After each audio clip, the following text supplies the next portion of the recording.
네, 오늘 보실 말씀은 요한복음 20장 19절에서 31절 말씀입니다. 요한복음 20장 19절에서 31절 말씀입니다.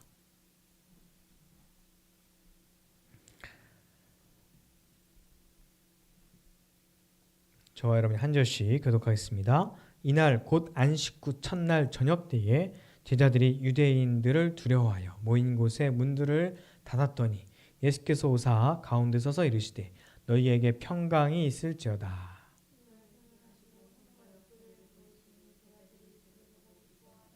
예수께서 또 이르시되 너희에게 평강이 있을지어다. 아버지께서 나를 보내신 것 같이 나도 너희를 보내노라.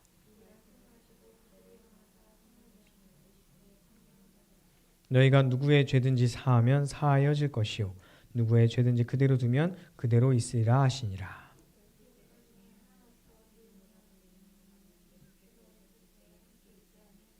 다른 제자들이 그에게 이르되 우리가 주를 보았노라 하니 도마가 이르되 내가 그의 손에 못자국을 보며 내 손가락을 그 못자국에 넣으며 내 손을 그 옆구리에 넣어 보지 않고는 믿지 아니하겠노라 하니라.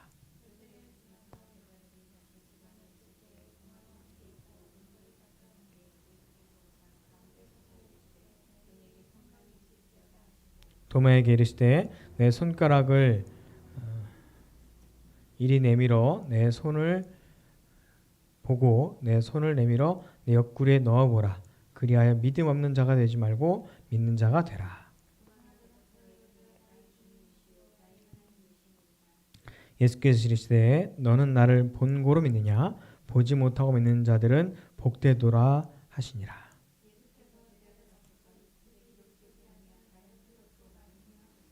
함께 하겠습니다. 오직 이것을 기록함은 너희로 예수께서 하나님의 아들 그리스도이심을 믿게 하려 함이요 또 너희로 믿고 그 이름을 힘입어 생명을 얻게 하려 함이니라. 아멘. 할렐루야. 사랑하고 축복합니다. 오늘은 부활절 2주 아침입니다. 지난주와 오늘은 일주일 사이에 간격이 있는데요. 성경에서 오늘 부활절 아침 이후에 저녁 때 있었던 일이에요. 부활절 아침에 빈 무덤을 베드로와 또 다른 제자가 발견하고 그리고 마리아와 다른 여자 제자들이 발견하죠. 심지어 부활하신 예수님을 만나서 대화까지 했었어요. 그리고 다른 제자들에게 무덤이 비었다고 예수님께서 부활하셨다고 소식을 알려줍니다. 자, 빈 무덤의 소식을 전해 들은 다른 제자들은 어떻게 했을까요? 제자들이 유대인을 두려워하여 모인 곳의 문을 모두 닫았다라고 합니다. 자, 부활하신 예수님의 소식을 전해 듣고 혹은 빈 무덤을 직접 본 제자들이 담대하게 강한 믿음으로 그 부활의 소식을 온 세상에 전한 것이 아니라 두려워 떨고 있었대요. 세상으로 나아간 것이 아니라 자기들끼리 모여 있었어요. 문을 닫았습니다. 예수님의 부활 소식을 전하는 것보다 자기들의 안전이 더 우선시되는 그런 모습이었어요. 혹시 지금 우리 교회의 모습이 이런 모습이 있진 않을까요? 세상을 향하여 나아가고 복음을 전하고 선교하며 또한 그들에게 하나님의 사랑을 전해야 되는데 우리끼리 우리 안에서 잘 먹고 잘 살고 우리끼리 친교하고 우리 교회만 살면 된다. 그런 모습으로 요즘 교회가 변화되지 않고 있는지 세상이 두려워서 혹은 우리가 어떻게 될까 봐 두려워서 그런 모습을 종종 보기도 합니다. 문을 닫아 거는 거죠. 아무도 들어오지 마. 이렇게요. 예수님을 부활 소식을 전하는 것보다 자기들의 안전이 더 중요했던 제자들입니다. 예수님을 잡아 죽인 유대인들이 자기들도 죽일까 봐 무서웠던 거죠.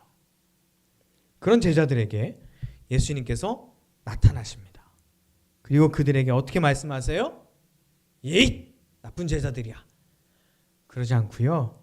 너희에게 평강이 있을지어다 하시면서 평강을 빌어줍니다. 이 말씀을 하시면서 손과 옆구리를 보여주세요. 제자들이 보고 기뻐합니다.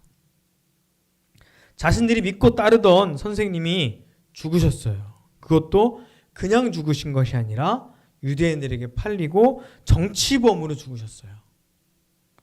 함께 활동했던 제자들도 같은 죄인으로 연좌죄로 몰릴까 봐 두려워했던 거죠. 당연히 신변의 위협을 느꼈을 겁니다. 그런 불안감에서 문을 굳게 닫았고 굳이 표현한 것을 통해서 알 수 있어요. 그럼 그들에게 예수님께서 평화의 인사를 합니다.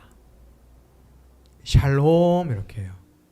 물론 통상적인 우리나라 안녕하세요, 안녕하고 같은 말이지만 우리가 평소에는 뭐 안녕, 안녕하세요 할 수 있지만 정말 안녕하세요 할 수 없는 사람과 상황이 있잖아요.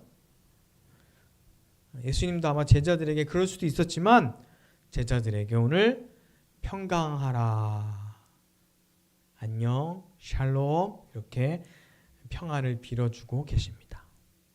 평화의 인사, 특별히 그 제자들에게 특별히 다가왔을 것 같아요. 자, 그런데 예수님께서 평강이 있을지어다 라고 하시면서 파송을 하세요. 21절 말씀 보시면 예수께서 또 이르시되 너희에게 평강이 있을지어다. 아버지께서 나를 보내신 것 같이 나도 너희를 보내노라 라고 말씀하십니다. 자, 하나님께서요 우리를 사랑하셔가지고 그냥 사랑만 하신 것이 아니라 아들을 보내주셨어요. 그렇죠? 마찬가지로 하나님께서 세상을 사랑하심으로 우리도 그렇게 보내는 거예요. 요한복음 3장 16절 같이 읽겠습니다. 하나님이 세상을 이처럼 사랑하사 독생자를 주셨으니 이는 그를 믿는 자마다 멸망하지 않고 영생을 얻게 하려 하심이라. 사랑하셔서 보내주신 것이죠. 마찬가지로 세상을 사랑하시면 우리를 또 보내주신 거예요. 자, 세상을 사랑하셔서 아들을 보내주셨고 또한 제자들을 세상으로 파송하시며 그러면서 그들에게 숨을 내쉬면서 성령을 받으라 라고 말씀하십니다. 그리고 주시는 말씀이 어떻게 보면 참 특이해요.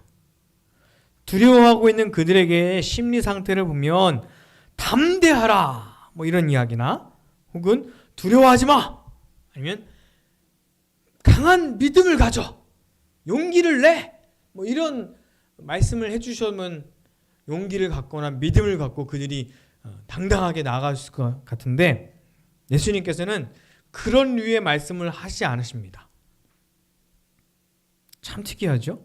두려움이라는 감정을 갖고 있는 그들에게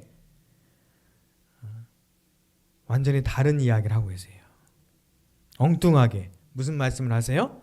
죄사함에 대해서 말씀하십니다. 23절 말씀 같이 읽겠습니다. 너희가 누구의 죄든지 사하면 사하여질 것이요 누구의 죄든지 그대로 두면 그대로 있으리라 하시나. 아멘.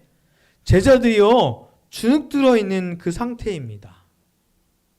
왜죠? 물론 유대인들이 자기를 죽일까 봐 또 두려웠지만 자기들이 버리고 배신했던 예수님 앞에 딱 서니까 더 주눅이 드는 거예요. 잘못한 사람 앞에 서면 굉장히 눈치도 보게 되고 주눅 들게 돼 있거든요. 그래서 예수님 앞에 그 제자들이 지금 굉장히 마음에 미안하고 죄송한 마음이 막 가득했을 것 같아요. 예수님 십자가에 죽으실 때 배신한 제자도 거기 있고 도망친 제자도 거기 있었거든요.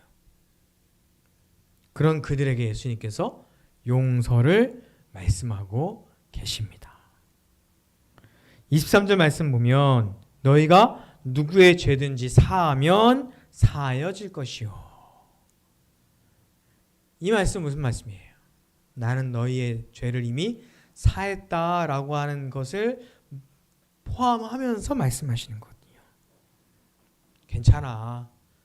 많이 두려웠지? 무서웠지? 그래. 내가 다 알아. 얼마나 힘들었니? 내가 다 용서했다. 나를 버려두고 간 너희들, 나를 배신했던 너희들, 지금도 두려워서 자기밖에 모르는 너희들, 그러니 그래도 내가 다 용서했다. 그러니 이제 너희 마음에 평안이 있기를 바래. 이렇게 예수님께서 말씀해 주고 계시는 거죠. 자, 그런데 그런 소중한 경험을 제자들이 함께 했는데요. 참. 디두모라고 하는 도마가 하필 그 자리에 없었어요. 그래서 다른 제자들이 예수님께서 부활하셔서 우리에게 나타나셨다라고 하는 그 놀라운 신비의 경험을 도마에게 이야기해 주는데, 이 믿겨집니까? 예수님 부활하셔가지고 그냥 영혼으로 오신 게 아니라 부활의 몸, 신비의 몸으로 우리에게 오셔서 그 손을, 그 옆구리를 우리에게 보여주셨어. 못자국도 보여주시고 창자국도 보여주시고 예수님 진짜 살아계셔서 우리와 함께 이야기도 나누셨어. 아무리 이야기해도 이게 믿겨져요? 도마가? 잘 안 믿겨지는 거예요. 어떻게 보면 도마는 참 용기 있어 보이기도 합니다. 이 정도 여러 명이 한꺼번에 같은 말을 하면 진짠가? 그런가? 잘 안 믿어져도 내가 믿는다고 해야 되나? 이렇게 얘기를 해야 되거든요. 잘 이해가 가지 않고 받아들여지지 않아도 자, 이거 이해가? 그러면 이해가 안 가도 그냥 가만히 있거나 네, 이렇게 하면서 그냥 넘어가는 경우도 많이 있거든요.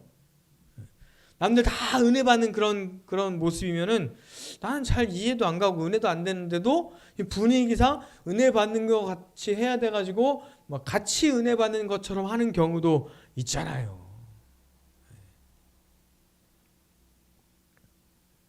때로는 막 이렇게 어떤 집회에서 막 남들 다 쓰러지는데 나도 쓰러져야 되나 이렇게 눈치 보고 쓰러지는 경우도 있기도 하고요. 그런데 오늘 도마는 도무지 이게 믿어지지도 않고 이해도 안 가고 받아들일 수 없는 상태였어요. 그래서 다른 제자들에게 난 도저히 못 믿겠다. 예수님 다시 내가 직접 보고 직접 만져보고 직접 그 구멍에도 내가 손가락 넣어보지 않으면 도저히 나는 못 믿겠다. 도마가 그렇게 이야기를 합니다. 이 일 때문에 도마는요, 나중에 인도까지 가서 복음을 전했지만 늘 의심 많은 제자 도마라고 별명이 붙었어요. 하지만 여러분, 도마에게만 해당되는 일일까요? 도마에게만 해당되는 말일까요? 여러분은 그냥 단번에 믿겨졌어요? 지금도 믿어지시나요? 저만 의심스러운가요?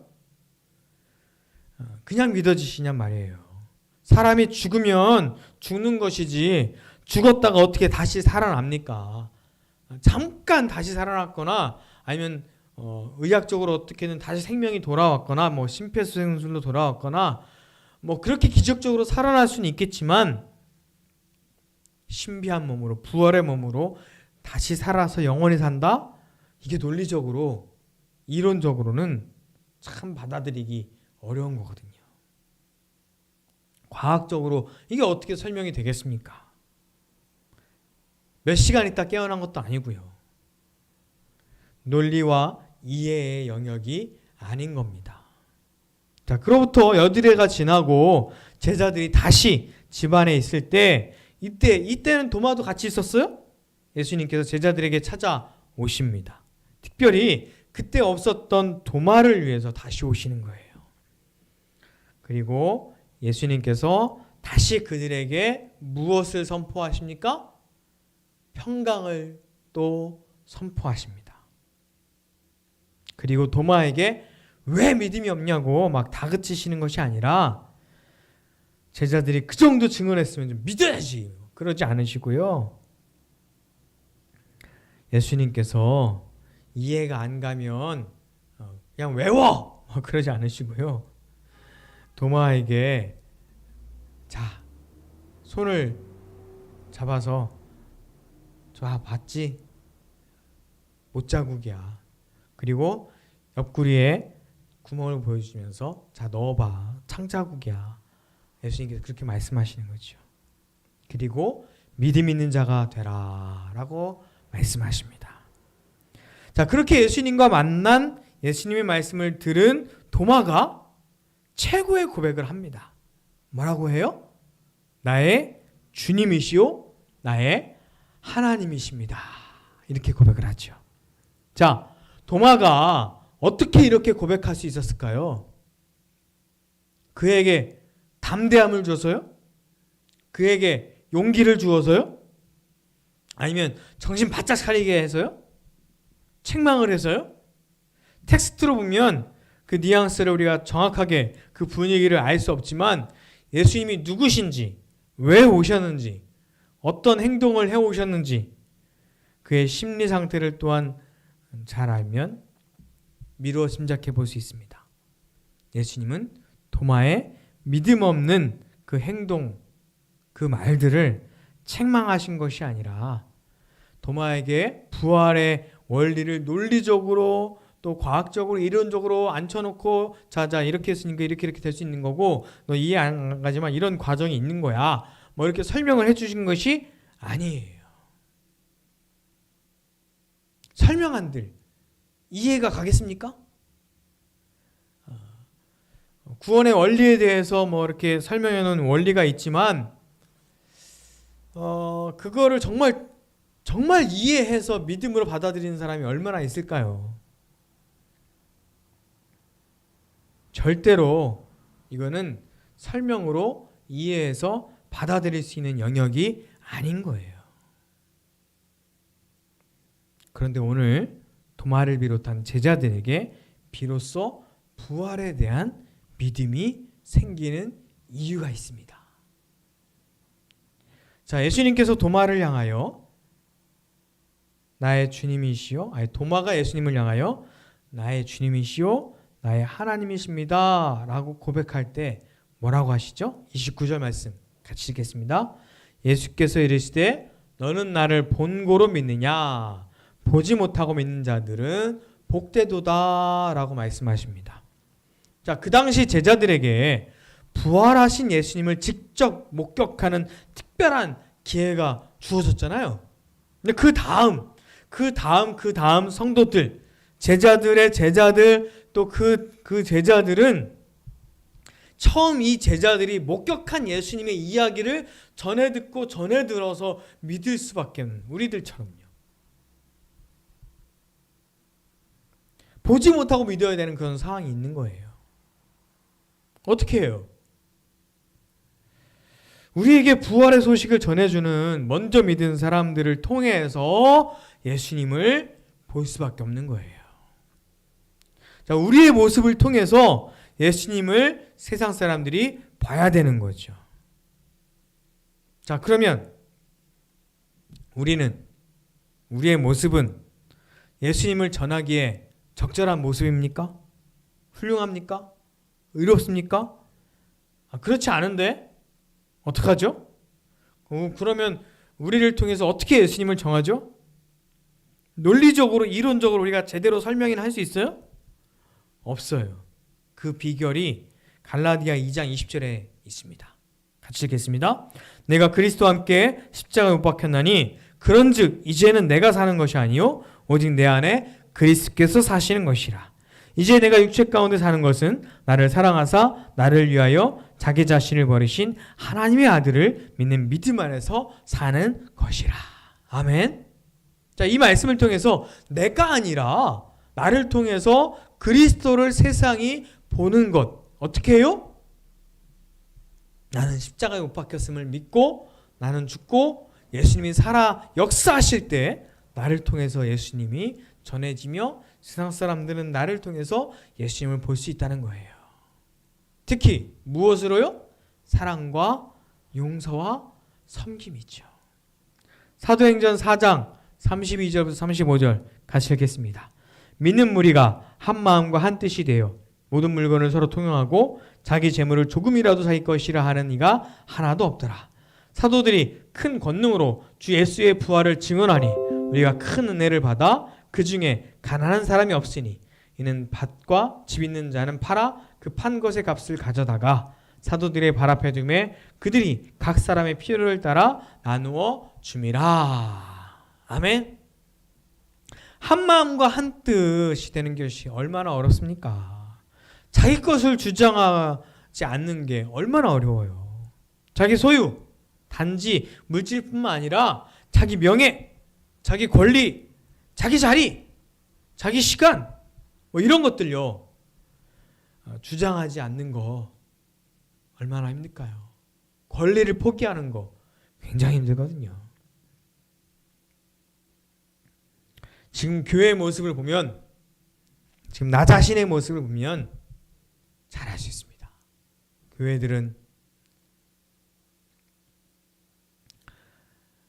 서로 자리를 놓고 싸우기도 하고 명예를 놓고 싸우기도 하고 물질을 놓고 싸우기도 하지요. 성도들끼리도 마찬가지며 목사들끼리도 마찬가지입니다. 사도들이 큰 권능으로 주 예수의 부활을 증언하니 무리가 큰 은혜를 받았다고 하는데요. 이 큰 권능은 어떤 권능이에요? 바로 십자가의 은혜죠. 이 큰 권능은 뭐 병을 고치거나 뭐 돈을 많이 벌게 하거나 뭐 축복 기도를 했더니 일이 성공이 되거나 뭐 그런 큰 권능이 아니라 십자가의 은혜를 얘기하는 겁니다. 사랑과 용서의 능력을 이야기하는 겁니다. 십자가의 은혜만이 하나 될 수 있게 하고 또한 자기 것을 포기할 수 있게 합니다. 그래야 서로를 향해서 세상을 향하여 섬길 수 있고 사랑할 수 있는 거예요. 자, 그런 모습, 사랑하고 섬기며 용서하는 모습을 볼 때 이 용서는 설명으로 되는 게 아니거든요. 자신들이 용서를 받고 사랑을 받았을 때 비로소 그 복음을 전하는 자를 통해서 부활하신 예수님의 모습을 보게 되고 예수님을 믿게 되는 거예요. 제자들이 그리고 의심 많았던 도마가 예수님께서 무한한 사랑과 용서 그리고 수용을 받았을 때 그들이 믿음이 생기고요. 담대함이 생기고요. 세상을 향한 사랑을 가지고 나가서 부활과 복음을 전하는 거예요. 왜 두렵지 않겠습니까? 계속 두렵고 떨리죠. 그거보다 하나님의 사랑과 이웃을 향한 사랑이 더 클 때 주의 복음을 전하는 역사가 일어납니다. 요한복음 마지막에 이런 일들이 더 많았는데 이 표적을 기록한 이유가 뭐라고 말씀하세요? 31절 같이 읽겠습니다. 오직 이것을 기록함은 너희로 예수님께서 하나님의 아들 그리스도이심을 믿게 하려 함이요 또 너희로 믿고 그 이름을 힘입어 생명을 얻게 하려 함이니라. 아멘. 자, 십자가는 사랑입니다.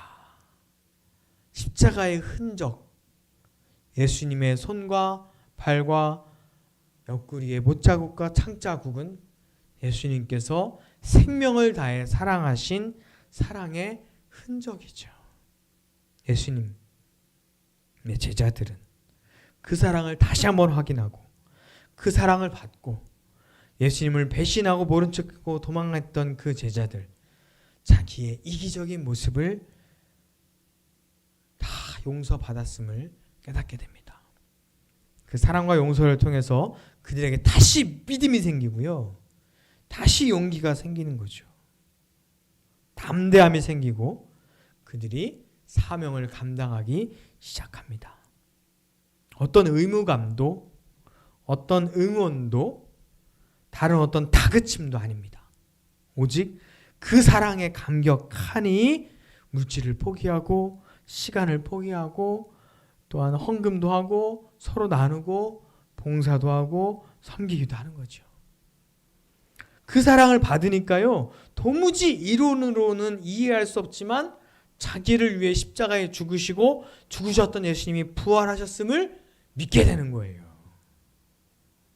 이해하는 게 아니라요. 여러분, 이해하고 믿는 것이 아닙니다. 사랑을 받아서 믿게 되는 거예요. 저와 여러분의 섬김을 통해서 사랑받게 되고, 저와 여러분의 십자가의 삶을 통해서 사랑받게 되고, 저와 여러분의 용서의 삶을 통해서 또한 사랑받게 되고, 설명하려 들지 마세요.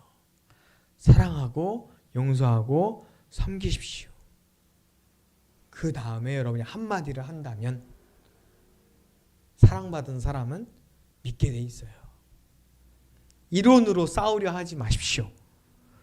여러분, 이길 수도 없고요. 이론으로 이긴다 한들 믿지 않아요. 예수님처럼 수용하고 사랑한다면 결정적인 순간에 믿음이 생겨서 생명을 얻는 역사가 일어날 줄로 믿습니다. 기도하겠습니다. 사랑과 은혜 하나님 감사합니다.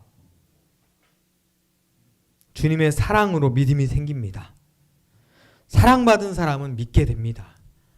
이론으로 이해해서 믿은 것이 아니라 이해할 수 없고 도저히 우리의 생각에는 받아들일 수 없지만 사랑받은 사람들은 믿어지게 됩니다. 주님의 사랑을 전하는 사람이 되게 하여 주시옵소서. 하나님의 사랑으로 섬기며 용서하는 삶을 살게 하여 주시옵소서. 내가 예수 그리스도의 십자가 부활의 표적이 되게 하시고 나를 보고 또한 세상 사람들이 예수 그리스도의 영광 보게 하여 주시옵소서. 힘들고 지칠 때마다 주님만 바라보기를 소원합니다. 하나님을 의지하며 살기를 원합니다. 주님 나를 붙잡아 주시고 주님 나를 통하여 하나님의 놀라운 은혜와 사랑의 복음이 전파되게 하여 주시옵소서.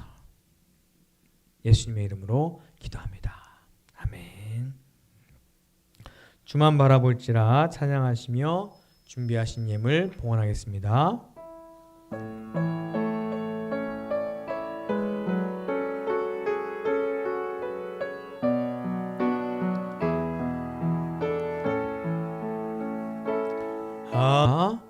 사랑과 은혜는 감사합니다. 이 시간 주님께 예물을 드립니다. 하나님 이 예물을 기뻐 받아 주시옵소서. 하나님을 사랑하는 마음으로 주님을 바라보며 예물을 드립니다. 이 예물을 드리기 위하여 세상에서 힘들게 일하며 또한 재물을 모았습니다. 잘 모으고 또한 하나님께 드리며 또한 이웃을 위하여 잘 쓰는 사람이 되게 하여 주시옵소서. 이 예물이 쓰이는 곳마다 하나님의 나라가 전해지며 주의 복음이 전파되고 하나님의 사랑으로 섬기는 역사들이 일어나게 하여 주시옵소서. 주께서 함께하여 주실 줄 믿사오며 주님 예물을 드린 사람들 성도들의 그 삶과 기도의 제목 가운데 하나님의 은혜와 기도의 응답들이 일어나게 하여 주시옵소서. 이제는 우리 주 예수 그리스도의 은혜와 하나님의 크신 사랑과 성령의 함께 하심이 오늘 예배를 드리며 부활의 증인으로 사랑하며 살기 원하는 모든 사람들에게 이제부터 영원토록 함께 하시기를 간절히 축원하옵나이다. 아멘.